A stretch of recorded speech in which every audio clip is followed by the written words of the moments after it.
So, Ivanka Trump, Commander-in-Chief. Some are pondering that idea tonight after President Trump told The Atlantic, quote, "If she ever wanted to run for president, I think she'd be very, very hard to beat." Adding that his daughter has created millions of jobs, plus she's good with numbers. Here now for Ladies' Night. Nan Hayworth, Deirdre Bolton, and Jessica Tarlov. Good to see you all. Hello. To be with you. Nan, you on board? Big fan of Ivanka Trump. I've had the privilege of working with her on a couple of projects. She is intelligent, she is articulate, she is effective, and she deeply cares. I think she would take on that task and be exceedingly successful. I suspect that Jessica has a different idea. Listen, I've got a dad, too, and he thinks very highly of me. We think highly of you, too. No, I appreciate that, and I'll accept all of your votes when I decide to run. The president speaks this way. He loves Ivanka. He thinks very highly of her. I was praising her for criminal justice reform. I thought that was a great advancement there. I have heard that she is very well liked. I don't think that she has the policy chops or experience to be jumping into a presidential race in 2024 or 2028 or 20 anything. And I don't think that she is someone who's going to really arouse a lot of support beyond Trumpers. But a lot of people say it seems like she doesn't even really, she's not aiming for that, or at least publicly hasn't said that she was more about Jared, who had in fact, political aspirations. Here's what she said in August 2016. We'll get Deirdre to respond. Running for office is not something I want to be doing. No. No, my father always taught me to never say never, but the last time I said no, but never say never, the headline was Ivanka wants to run for office. So I'm just going to give you a no.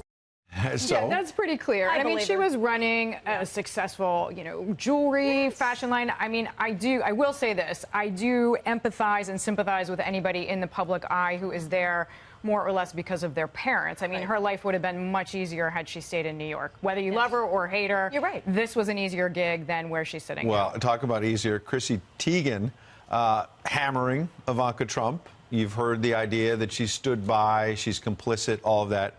Here's Chrissy Teigen.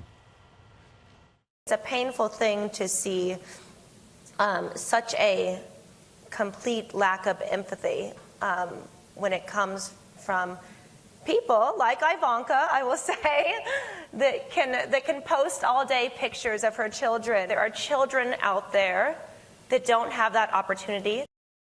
You're shaking your head. Well, Chrissy Teigen has the opportunity herself. She lives, obviously, a very prosperous and sheltered life in a sense. She has the opportunity to pursue her own charitable and eleemosynary efforts if she likes to. That has nothing whatsoever to do with Ivanka Trump, who is spending her time doing amazing things for America's workers, for America's families, and including criminal justice why reform. is it that some of the left seem to have a special desire to just savage anything that's Trump family?